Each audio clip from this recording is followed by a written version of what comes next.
Hey guys, and welcome to today's video. Thank you so much for joining me, and I hope you like my setup today. Today's video, I'm doing something a little bit different than I normally do on my channel, and today I'm doing a book haul and my recent reads. I usually will include this with other things, but I thought I would make an entire dedicated video and give you a little extra video. And on this channel, you know, we're a music channel. We love to highlight all art and writing and poetry, and if you have any book recommendations, please leave them down below. And today's video is a Music for Change and Charity video. If you don't know, this is a series on my channel. I have it under my playlists where I shout out, and the proceeds from that video go to a certain charity that I believe is bringing goodness and happiness into the world, and I make a personal donation in dedication of the video. So today's charity, I thought it was only right, and I've been wanting to highlight this one for a while, is the official Little Free Library organization. If you guys don't know what Little Free Libraries are, they are basically little wooden houses in front of people's homes that house free books for anyone to take. You don't have to return them. It's just a way for the community to share books and have a book trading system. Little Free Library is a nonprofit organization based in Minnesota, and they work to create community for all readers and easy book access for anybody. They have a lot of different things going on in their organizations, but their main thing is supporting the stewards of the LFLs, people who decide to have their own LFL. They support book access for education. I've always been in a very reading heavy household, specifically because of my mom, and we have so many memories going to Little Free Libraries for years, driving around, finding them all over our town, and discovering new books, leaving books for other people to enjoy, and it's just been a great way to rotate books that you don't want to keep forever. We actually got our own little LFL around a year ago, and it has been so much fun. It's something that I've done with my mom, and we love to pick books out. We love to put stickers in there and bookmarks and children's books to adult books and all kinds, and we've gotten a lot of good feedback from the community, and it's just such a happy thing. When I have my own house one day, I really want to have one. So if you want to see if there's Little Free Libraries near you, there probably is. You can check out the Little Free Library world map, which I linked down below. Just type in your zip code and it will show you all the registered official LFLs in your town. A lot of these are from Little Free Libraries. That's where I get majority of my books. I don't keep most books unless I, want to keep it and got it for a specific reason, but usually I'll just read it and then put it back in a Little Free Library. If you guys enjoyed this video, please don't forget to subscribe down below. It would mean the world, and let's go ahead and get into it. Of course, I have to shout out my music. If you'd like to stream my music, it is on Spotify under Bethy. It's on all streaming platforms. It's my link tree down below. Okay, so the first book I am starting with is The Ballad of Songbirds and Snakes. This is the Hunger Games book. Obviously this was big. It's not an indie read. It's actually my cousin's book, and I'm just borrowing it, and I read it on my road trip. If you guys were following along, I did a road trip all the way across the country, and I didn't drive during this road trip. I was the backseat baby, so I spent the entire time in the backseat filling my time, and I read like 3 books during my trip, maybe 4 in the backseat. This was the first one I read, and I was really excited to read this because I saw the movie and I loved the movie. I think what played into that is the fact that I love Rachel. I think she's a fantastic actress, and I love her voice, and so I think that also played into the fact that there's music in this story. I wasn't really expecting to love the movie because I'm not the biggest Hunger Games fan. I think they're okay, but I wasn't huge into them. Okay, next is Unfreedom of the Press by Mark L. Levin. It's a book about, media and the press in today's day and age, and this focused mainly on political journalism. I was a journalism major, and so that's what my mom got it for me. It was interesting, but it felt like school. So yeah. Now we're getting into some stuff. Smoke and Mirrors by Neil Gaiman. Short fictions, short stories. Read this. Read this. Sorry, my mom was texting me about a dragon. Neil Gaiman is my favorite author of all time. My favorite book of all time and story of all time, movie included, is Coraline. And if you know me, you know that. But Neil Gaiman is the original author of Coraline, Ocean at the End of the Lane, The Graveyard Book. Those are life-changing stories. If you haven't read those, I've talked about them in my other videos, but I highly recommend if you like fantasy and you like deep stories about what it means to be a woman, a hero, you will love these stories. He has some of the most beautiful covers, like this artwork. I want this framed on my wall. stunning, stunning, stunning, stunning. If you read this, I highly recommend. Oh, so many of these were amazing. Toll Bridge, I just saw that one. That was so good. Read the story, The Price. Read the story, The Price. That short story in here changed my life. It might be my favorite short story I have ever read. It is such a beautifully deep story about, how do I say this? About a black cat who fights Satan every single night. That's all I'm gonna say. But it is a beautiful story. So read this book. Next book you absolutely need to read is Stardust. Whoo! Look at this cover. Is this a cover or what? Like, ladies, and I just go and catch a falling star. This is a book. It's not short stories.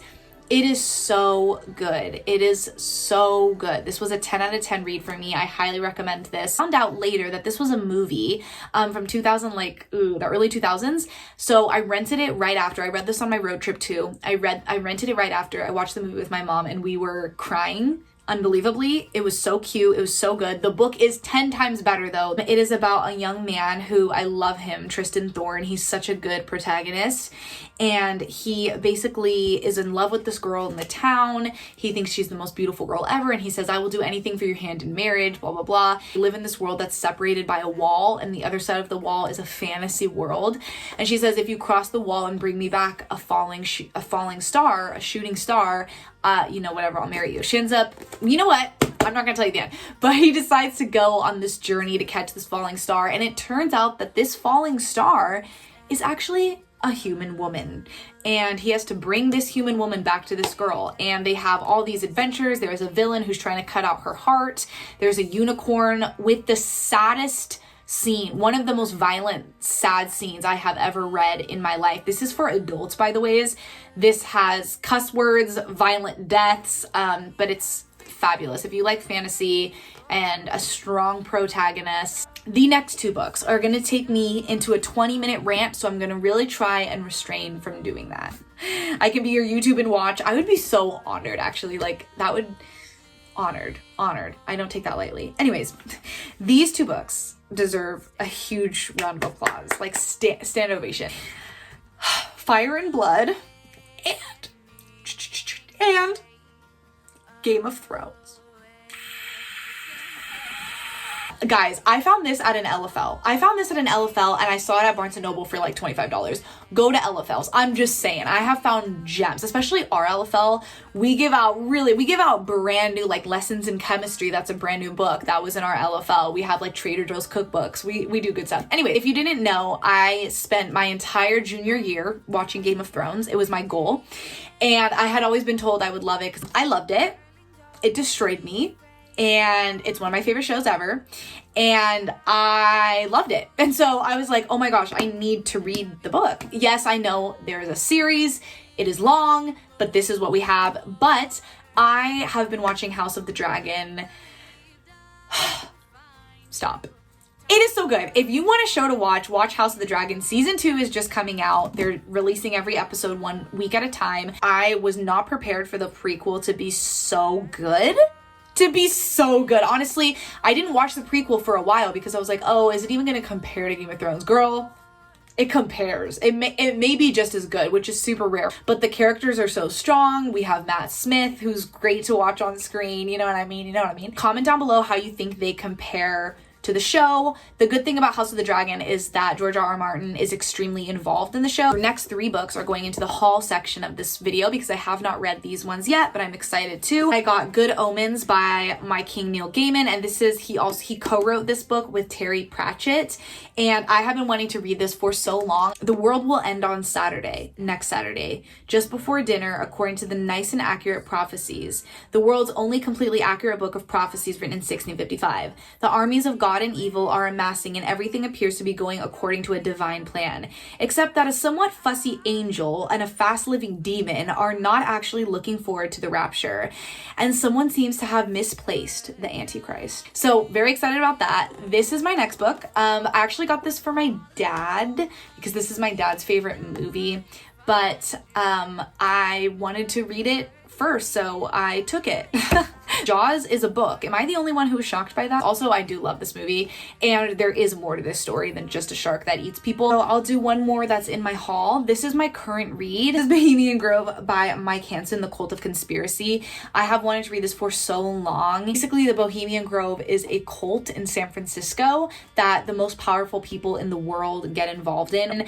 And there's some scary stuff that goes on in there, some crazy influential meetings, some burning of a giant owl, some sacrifices. There's some crazy stuff that goes on, and it's so protected and so gated, and it still exists to this day. And these two men actually broke into the Bohemian Grove and wrote a book, and I also believe there's a documentary on what they found. And the last book that we're going to talk about is Neverwhere. Incredibly beautiful examination on life and what it means to be a young adult and growing into yourself and being brave and finding yourself and what you like. And it's a beautiful book. It takes place in London too, which I think is really special and one of the reasons why my mom got it for me. But our protagonist is Richard Mayhew, who helps a mysterious girl he finds bleeding on the side of the road, and his life changes in an instant. Her name is Dor. She sits on the run from two assassins in black suits who come from the London Below. So the London Below is a magical land underneath London that has talking rats. Love in this book. There is faith in this book. There is so much in this book. Such a beautiful edition. I would stray away from getting the editions they have of his books in stores that just have like that blank cover, because there are such beautiful editions of these books. I actually wrote my entire senior fiction essay on this book. I examined foil characters in this book. I was a creative writing minor, whatever, concentration, whatever you want to call it. If you love London, if you love fantasy, if you love deep stories about the meaning of life, I really highly recommend Neverwhere, and I actually got some of my friends to read it and they loved it. So, and then I have 3 that I'm going to do on kind of a speed round. This book is called The Forgotten Garden, and I ended up getting, this is from a little free library. I ended up getting this one because it was about a girl abandoned on a ship in Australia in 1913, and she ends up, I think, showing up in modern day, which kind of reminded me of The Invisible Life of, I think it was like Addie LaRue. I talked about that one on my TikTok. That was a big book in the fantasy world, which is about a girl born a long time ago, like in the 1400s, and then she came back in modern day. That book I didn't love, but the ending was really good. I would low-key just read like the end. I'm being dramatic. It wasn't my fave, but I loved the ending because Satan was in it. I'm just kidding. The Night Circus, and this is also from a little free library, and I believe that this book is about a magical circus traveling around. This one is big. This is Stephen King's brand new book, The King is Back. You Like It Darker. I'm so excited to read this. This is probably my next one on my list.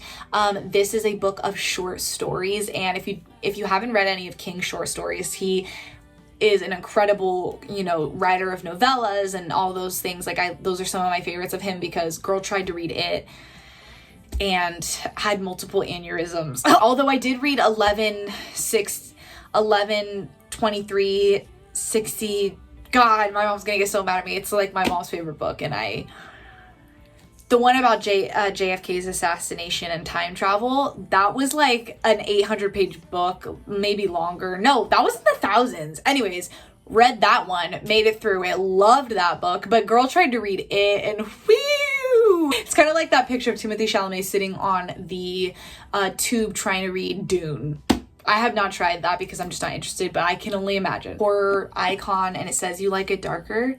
Fine, so do I. What a king. What a literal king. Thank you so much for watching. I hope you enjoyed this little book haul. Hope to see you in the next video, that you'll turn on your post notification. I hope to make more of an update video soon on more of what's going on in my personal life, but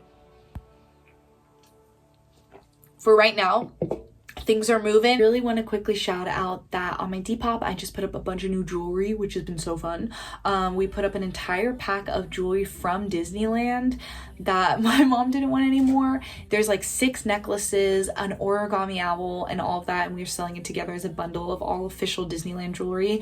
We have some cinnamon roll earrings, some cowgirl earrings, we have some beautiful journals, a never used, never opened Harry Potter journal, some new clothes, some new Urban Outfitters clothes, some Dodgers clothes, official Dodgers merchandise. Check my Depop. It's also Bethy Styles. It's in my link tree down below, and it would mean the entire world if you would like to check it out. Fireworks of your heart, beauty and parade, singing with the stars.